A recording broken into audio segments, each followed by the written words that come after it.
देवियों और देवताओं, एक स्वदेश है, दूसरा परदेश है। लौकिक दृष्टि से भारत हम लोगों का स्वदेश है और भारत के साथ जुड़ा हुआ नेपाल परदेश है। लेकिन आध्यात्मिक दृष्टि से हम जो कुछ देखते हैं परदेश है और जो देखने वाला है उसका स्वरूप ही स्वदेश है। जहाँ तक हम आँखों से देखते हैं परदेश है, जहाँ तक हम सुनते हैं परदेश है, जहाँ तक छूते हैं, सूंघते हैं, सुनते हैं परदेश है, और जहाँ तक सोचते हैं सब परदेश है। जब देखना, सुनना, छूना, सूंघना, सोचना बंद कर दिया जाता है तब स्वदेश है। गाढ़ी नींद में आप देखते नहीं हैं, सुनते नहीं, सूंघते नहीं, छूते नहीं, चीखते नहीं हैं, सोचते नहीं हैं, उस समय स्वदेश में रहते हैं। लेकिन बोध नहीं है, ये अवस्था से है। नींद खुलती है तो फिर दुख शुरू हो जाता है। स्वदेश में जाने पर फिर दुख नहीं होता है। गाढ़ी नींद के बाद फिर दुख होता है। हम गाढ़ी नींद में जाते हैं, कोई दुख नहीं रहता है। चाहे आदमी कर्जी हो, कर्जदार हो, देवा हो उसको, चाहे असाध्य रोग हो शरीर में, चाहे बहुत घोर अपमान हुआ हो, उसका प्रिय बिछुड़ गया हो, उसकी संपत्ति नष्ट हो गई हो, लेकिन गाढ़ी नींद में जा कर के कोई दुख नहीं, पूरा का पूरा सुखी। लेकिन नींद खुलते ही सब दुख शुरू हो जाता है, क्योंकि यह जो स्वदेश का आगमन है बोधपूर्वक नहीं है, अवस्था से है। जागृत अवस्था नहीं रही, सपना भी नहीं रहा, गाढ़ी नींद में पहुंच गए, कोई क्लेश नहीं, क्योंकि वहाँ कनेक्शन कट गया। सब पांचों ज्ञानेंद्रिय और मन, ये 6 साधन है संसार से कनेक्टेड होने का। हम संसार से, विदेश से कैसे जुड़ते हैं? आँख, नाक, कान, जीभ, चाम से और मन से। जब ये सब 6 शांत हो गए तो संसार का संबंध कट जाता है। गाढ़ी नींद में कोई क्लेश नहीं, लेकिन नींद खुली तो फिर क्लेश हो, चाहे वो झोपड़ी वाला हो, चाहे महल वाला हो, चाहे विद्वान हो, चाहे विद्वान हो, और चाहे कोई भी हो, सबको क्लेश शुरू। क्यों क्लेश? क्योंकि जो कुछ दिखाई देता है, सुनाई देता है, छूने में, सूंघने में, सुनने में, खाने में आता है, सोचने में आता है, वो सब बदलने वाला है। क्षण क्षण पानी की बुलबुली की तरह बदलता है और उसी में हमारा मन रहता है। इसलिए हमारा मन पीड़ित रहता है, समझ भी नहीं रहती है ये सब छूटने वाला है। देखते तो सब हैं, लेकिन देखते हुए नहीं देखते हैं, सुनते हुए नहीं सुनते हैं, जानते हुए नहीं जानते हैं। इतना घोर अविवेक है। पिता की लाश पड़ी है और 2 पुत्र लाठी लेके खड़े हो गए कि जमीन ये मेरी है, ये मकान मेरा है। अभी पिता का अंत्येष्टि संस्कार भी नहीं हुआ है। जिस पिता ने सारी संपत्ति बनाई थी वो छोड़ दिया है सदा के लिए। और हम समझते हैं हम सदा यहीं रहेंगे। आदमी चाहे जितना धनी हो जाए, दरिद्रता कभी नहीं मिटती है।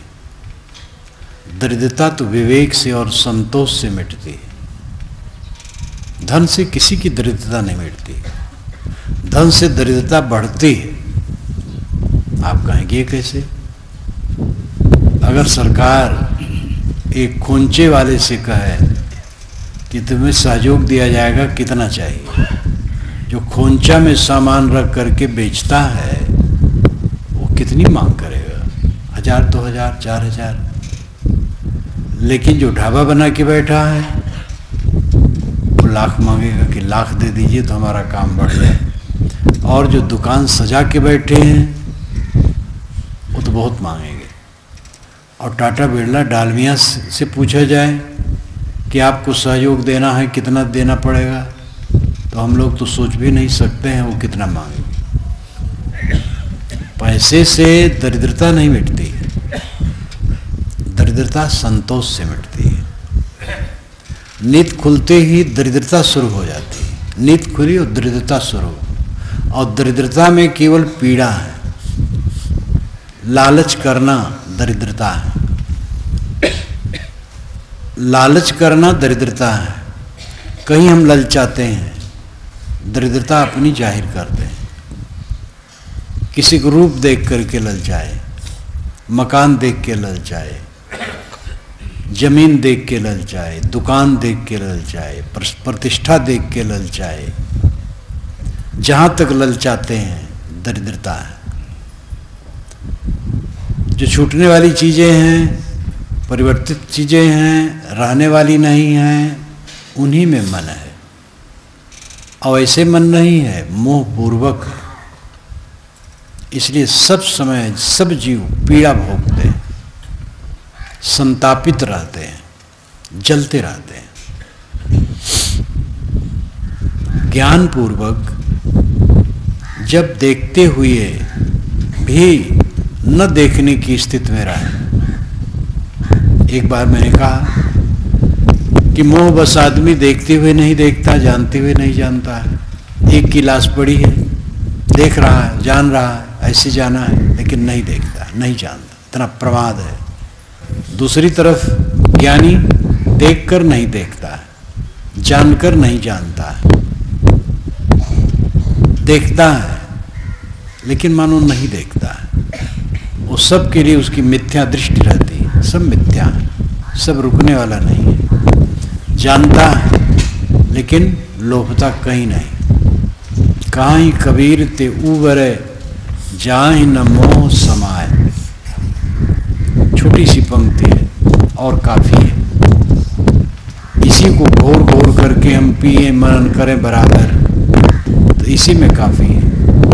काहीं कबीर ते उबरे जाहि न मोह समाए। जिसके मन में मोह नहीं समाता वह उबरता है। जिसमें हम मोह करते हैं वो रहने वाला नहीं है। प्रमाद है हमें, दूसरे मर जाए हम क्यों नहीं मरे, हम क्यों मरेंगे। अभी तो बहुत दिन जीना है। आदमी जितना जीता है जीने की तृष्णा नहीं मिटती है। एक बुढ़िया थी, उठते बैठते कहा करे ऐ मौत ले चल, ऐ मौत ले चल। 90 बरस की थी। एक दिन मौत आई, उसके पैताने बैठी, उसका पैर पकड़ा, वो भयभीत हो गई। तुम कौन हो? मौत। तुम रोज पुकारती हो, आज आई हूँ। वो कांपने लगी।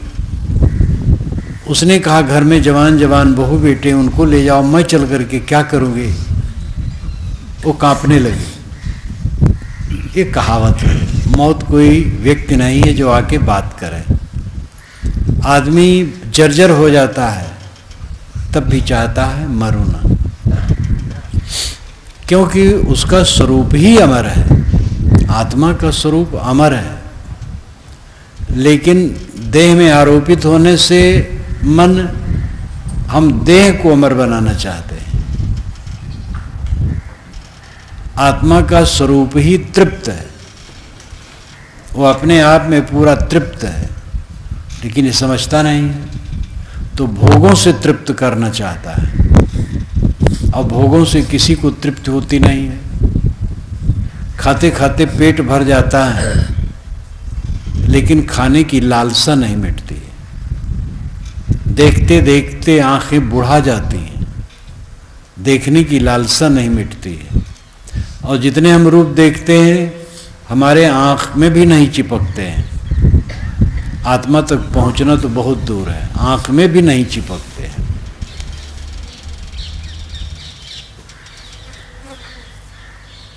सब दूर ही दूर रह जाते हैं। शब्द जितने आते हैं कान तक टकराते हैं और टकरा करके बिखर जाते हैं। प्रशंसा मिली, निंदा मिली, दोनों रही नहीं, कुछ रहता नहीं, सब भागता चला जाता है। बाइस्कोप का तमाशा। विवेकवान विवेक से समझता है कि हमें स्वदेश में रहना चाहिए। स्वदेश सुखद है। स्वदेश आत्मदेश। आत्मदेश में साधक तब पहुंचता है जब समाधि में जाता है। समाधि से आत्मदेश का अनुभव होता है। ध्यान, विपश्यना, योग अनेक शब्दों में कहते हैं। योग जोड़ने को कहते हैं, लेकिन योग दर्शन का जोड़ना वियोग करना है। आत्मा अनात्मा को अलग कर देना योग है। निर्वाण बुझ जाना, वासना का बुझ जाना निर्वाण है। विपश्यना अच्छी तरह से देखना, विविशेषण है। पश्यना देखना है, अच्छी तरह से देखना विपश्यना है। अपनी वास्तविकता को अच्छी तरह से देखो, अपने को समझो। अपने को खो करके बहुत दुख पाए। आपन पो आपो ही बिसरो, जैसे स्वान कांच मंदिर में भ्रमित भूस मर्यो। ज्यों के हरि बपनिरख कूप जल प्रतिमा देख पर्यो। वैसे ही गज फटिक शिला सो दसनन आन हर्यो। मरकट मुठ स्वाद नहीं बिहुरे, घर घर रटत फिर्यो। काहे कबीर नलनी के सोना तो ही कौने पकड़ो। ये बीजक का पद है साहब का। आपन पो आपो ही बिसरो। अपना स्वरूप, अपना भाव, अपना सत्व, अपनी स्थिति स्वयं खो दिए हो, स्वयं भूल गए हो, अपने महत्व को समझते नहीं हो। ये मांस का लौदा अपने को समझते हो, हड्डी का ढांचा, शरीर का विश्लेषण करो क्या इसमें है। अंदर में भयंकर कंकाल है, हड्डी का ढांचा, उसके बाद मांस, नसें, रक्त का प्रवाह और चाम, फिर बाल। अब अंदर में टट्टी और पेशाब की थैलियां लटकी हैं और अनेक रोगों के इसमें कारण हैं और चित्त का उद्वेग है। इतने विकारों का और दुखों का पुंज ये लाश को लेके हम ढो रहे हैं और इसी को हम समझते हैं कि यही हम हैं। तो क्लेश कैसे नहीं होगा? आप ये सब नहीं है, आप शुद्ध बुद्ध चेतन है। चेतन न स्त्री है न पुरुष है, न काला है न गोरा है, न बालक है न वृद्ध है। एक रस है, सदा है, सनातन है। जैसे लाल कपड़ा, उजला कपड़ा, हरा कपड़ा पहन ले तो इसी कपड़े पहनने से मनुष्य लाल उजला हरा नहीं हो जाता है। तो ऐसे आदमी स्त्री, जीव स्त्री का शरीर धारण कर लिया, पुरुष का, नपुंसक का, काला का, गोरा का, तो उससे ये सब नहीं हो गया। आत्मा एक समान है, निर्मल, स्वयं तृप्त, उसमें कोई दुख नहीं, कोई पीड़ा नहीं। लेकिन ये भाव भूल गया है, बोध नहीं। आपन पो आपो ही बिसरो। ये किसकी माता है? आत्मा किसी की माता है, किसी का पिता है, किसी का पुत्र है, किसी का भाई है। ये देह का व्यवहार है। पिता, पुत्र, भाई, माता, जीजा, साला, ये देह का व्यवहार है।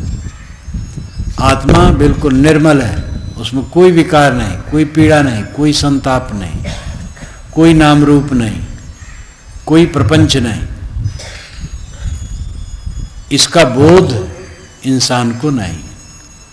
धार्मिक लोग भी जब उपदेश करते हैं, पंडित महात्मा मौलवी पादरी ज़्यादा भगवान की महिमा में कहते हैं,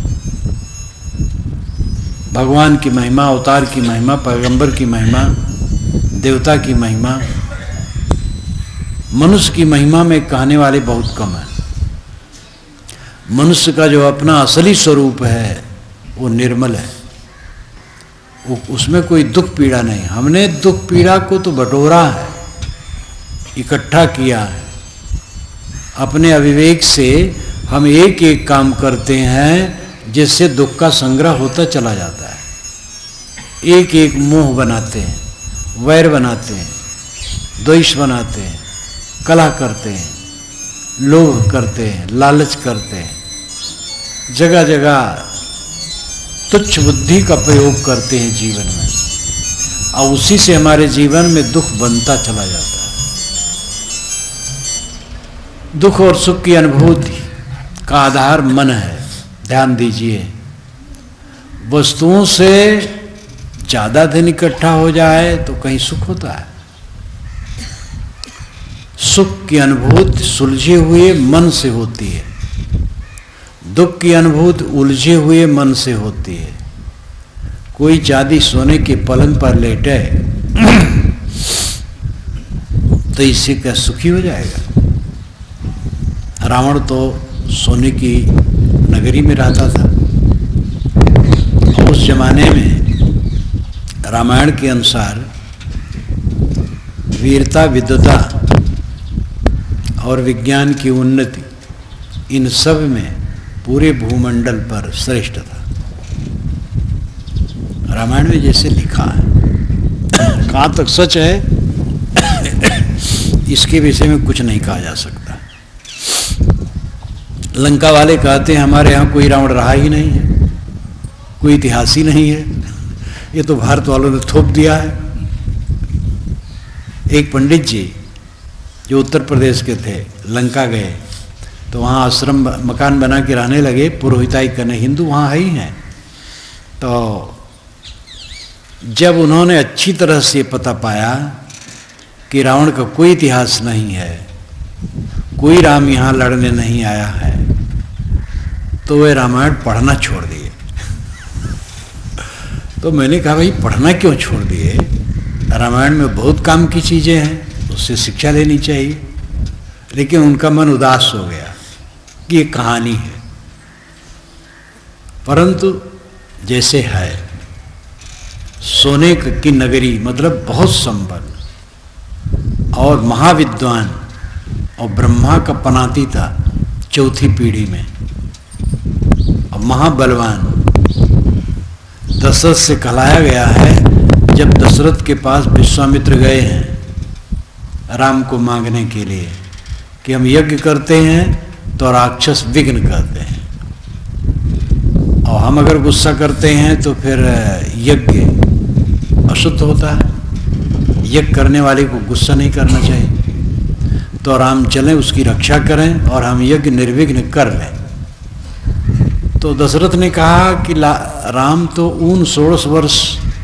16 वर्ष की उम्र से भी कम उम्र के हैं, वे राक्षसों से क्या लड़ेंगे, हम चलेंगे। लेकिन अगर रावण है तो मैं नहीं चल पाऊंगा, रावण के सामने हिम्मत मेरी जाने की नहीं। ये दशरथ से कहलवाया गया है। तो इतना बलवान रावण और इतना विद्वान, वो सुखी कहाँ था? पराई स्त्री की सुंदरता सुना और पागल हो गया। समुद्र पार किया, जंगल गया, खोजा आश्रम, धोखा देने के लिए मारीच को तैयार किया और अपना मुनि वेश बनाया और एक अबला को ठगने गया। सुखी कहाँ था? सुखी आदमी यही सब करता है। ये तो दुख का लक्षण है, चंचलता का लक्षण है। वस्तुओं से सुख नहीं होता है, वस्तुओं से निर्वाह होता है। और थोड़ी वस्तुएं और बढ़ जाती हैं तो सुविधा होती है, थोड़ी और बढ़ जाती हैं तो आराम होता है, और अगर उसी को बढ़ाने में पड़े तो विलास होता है, फिर विनाश होता है। इसलिए निर्वाह, सुविधा और आराम तक रुक जाना चाहिए, विलास में नहीं पड़ना चाहिए। वस्तुओं से सुख कतई नहीं होता है, वस्तुओं से गुजर, सुविधा और आराम तक सीमित है। सुख सुलझे मन से होता है। जिसका मन उद्वेगित नहीं है वो सुखी रहेगा। उद्वेग के अनेक कारण हैं। काम उद्वेग है, क्रोध उद्वेग है, द्वेष उद्वेग है, ईर्ष्या उद्वेग है, भय उद्वेग है, लालच उद्वेग है, लंपटता उद्वेग है, कलह उद्वेग है। ये उद्वेग चित्त में रहने से सुख नहीं मिल सकता है। चित्त का उद्वेग जब शांत हो जाता है तब सच्चा सुख मिलता है। और चित्त का उद्वेग शांत होने पर फिर स्वदेश में जीव बसता है। आँख से हम देखते हैं, परदेश चले जाते हैं, जहाँ तक दिखाई देता परदेश है। कान से जितना सुनते हैं परदेश हो जाता है। ऐसे सारी इंद्रियों से जो प्रतीत होता है वो परदेश है। सारी इंद्रियां शांत हो गई, मन भी शांत हो गया, बस स्वदेश में आ गए। इसका अनुभव होगा जब कोई साधना करे। साधना के लिए और भूमिकाएं हैं। जैसे कोई गेहूं खेत में बोए तब गेहूं होगा, लेकिन खेत में ऐसे बोने से होगा? पहले खेत की कमाई करनी पड़ेगी, खाद पानी डालना पड़ेगा, ऋतु आने पर बीज डालना, फिर उसकी सेवा करना महीनों, तब गेहूं होता है। इसी प्रकार हर क्रिया में उसकी प्रक्रिया बहुत होती है। दुर्व्यसन से मुक्त रहो, मोटे दोषों को पहले छोड़ो, दुर्व्यसन से सदा मुक्त रहो। कोई नशा की चीज न लो, तंबाकू या नशा कोई न लो। राम कबीर की प्रशंसा है राम कबीर मत की कि पहले ही बीज डाला गया है। अगर हाथ में तंबाकू छू जाए तो पानी साबुन से धोना चाहिए। राम कबीर वाले कितना निभाते हैं तो यही जाने। बड़े प्रेम से मुंह में तंबाकू रख लेते हैं। हाथ से छू जाए तो हाथ को पानी साबुन से धोना चाहिए। अब कितने राम कबीर वाले मुंह में बड़े प्रेम से धर लेते हैं, और धरने वाले यहाँ भी बैठे होंगे। बीड़ी भी कोई कोई शौक कर लेते हैं, ये ठीक नहीं है। नशा से एकदम मुक्त रहो। इन देवियों को धन्यवाद है, ये नशा से सर्वथा मुक्त है। मांस अंडा किसी स्थिति में न खाओ, मांस अंडा मछली। दूसरे के हक को न छीनो, दूसरे को सहयोग करो। चीज़ों को लेकर के लड़ाइयाँ होती हैं, और थोड़ी चीज़ों को लेकर बंटवारा हुआ भाई भाई में, और जमीन के बंटवारे में दरवाजे पर बाड़ी में 4 इंची को लेकर 1 फीट को लेकर के लड़ाई होती है। पूरी संपत्ति एक भाई ले ले, ऐसी बात नहीं। बंटवारे में थोड़ा 9-10 कहीं कहीं हो जाता है, और उसको लेके कलह कर डालते हैं। 1 फीट आप में चला गया, हमारे में चला गया, क्या फर्क पड़ गया? उन्नत तो होती है अपने परिश्रम से। एक पिता के 4 बच्चे हैं, चारों को उसने 2-2 लाख रुपए दे दिए। कुछ दिन में एक के 4 लाख हो गया, और कुछ दिन में एक ने पूरा खा लिया, और कुछ दिन में एक के पास बराबर रहा। ये अपने परिश्रम का परिणाम है, सूझबूझ, प्रारब्ध भी कह सकते हैं। पैतृक संपत्ति से विकास एकदम होता जाए ऐसी बात नहीं, मेहनत करना होगा। बंटवारे में या हदबंदी में या जहाँ हम हैं वहाँ कुछ थोड़ा ऊंचा नीचा हो जाए तो उससे क्या होता है? अपना कुछ दे दो, दबाओ ना।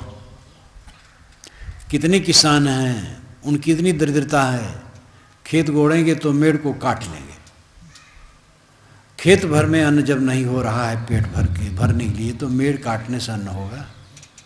उनकी दरिद्रता है। घर में मिठाई लाए तो अपनी पत्नी को दिए, भाभी को नहीं, माता तक को नहीं। ये दरिद्रता। ये सब दरिद्रता छोड़ देना चाहिए। उदार बनने की जरूरत है। दूसरे का हक न लो, पर स्त्री से परहेज रखो, पर पुरुष से देवियां परहेज रखें। अपने कमाई में से दान पुण्य परोपकार सेवा करने की चेष्टा रखो। ज्ञान के ग्रंथ पढ़ो।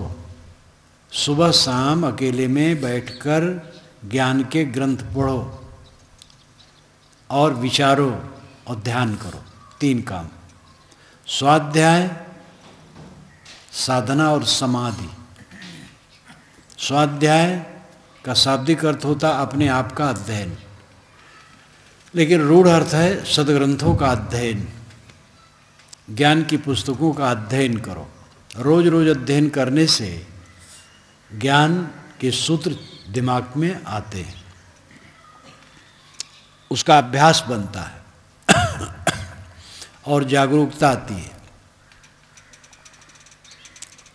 फिर अकेले में बैठ करके सोचो कितने दोष घटे।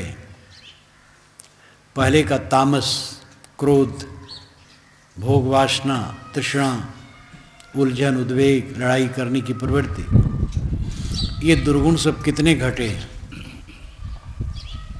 सद्गुण, दया, क्षमा, शील, संतोष कितने बढ़े। ये विचारो। और ये भी विचारो कि यहाँ कब तक रहना है, अचानक जाना है। ये विचार से मोह टूटेगा। फिर ध्यान करो। मन को एक खूंटे में बांधो। जिसको आप इष्ट मानते हो ऐसे महापुरुष का चित्र मन में ले लो, इसी में मन को रोको। आंखें बंद करो। बंद आंखों में अंधकार प्रकाश जो दिखाई दे उसी में मन को रोको। सांस आती जाती है अपने आप, सांस पर मन ठहराओ और कुछ न याद करो। ये सब खूंटे हैं मन को बांधने के लिए। आखिरी साधना है साक्षी भाव। बैठो और संकल्पों को देखो त्याग करने के लिए। जो याद है छोड़ो, जो ख्याल में आए छोड़ो, जो सोचने में आए छोड़ते जाओ, उसको पकड़ो ना। इसको कहते हैं साक्षी अभ्यास, दृष्टाभ्यास। मन को देखना और मन में न बहना। इस प्रकार दृष्टाभ्यास करो। दृष्टाभ्यास करते करते जिसका दीर्घकालीन अभ्यास हो जाता है और इसी अनुपात से उसके चित्त में वैराग बढ़ जाता है। वैराग का मतलब है अनासक्ति। चाहे स्त्री हो, पुरुष हो, गृहस्थ हो, विरक्त हो, जो विवेक साधना करेगा उसका चित्त वैराग से भरेगा। संसार की नश्वरता हरदम देखते देखते मन का मोह टूटता है। तो चित्त में जितनी अनासक्ति अवस्था आएगी, अभ्यास बढ़ेगा, चित्त एकाग्र हो जाएगा। एकाग्र होने के बाद चित्त शांत हो जाएगा। एकाग्र का अर्थ है एक अग्र, आगे एक बिंदु में मन रुक गया और आगे चल करके कोई बिंदु नहीं, निराधार शांत हो जाएगा। सोचना बंद, सीधी बात है, सोचना बंद। जब सोचना बंद हो जाता है तब ये समाधि कहलाती है। और ऐसी स्थिति में साधक जितना रहता जाता है उतना उसका अमृतत्व बढ़ता चला जाता है। जिसकी ऐसी सुवस्था हो जाती है कि जब चाहे बैठ जाए, लेट जाए, ख्याल करे, मन शांत, कुछ नहीं सोचता, एकदम शांत। ये पूरी सुवस अवस्था है। जब साधक अपने आप में शांत हो जाता है तब स्वदेश में पहुंच जाता है। पहुंचना कहीं थोड़े, चल करके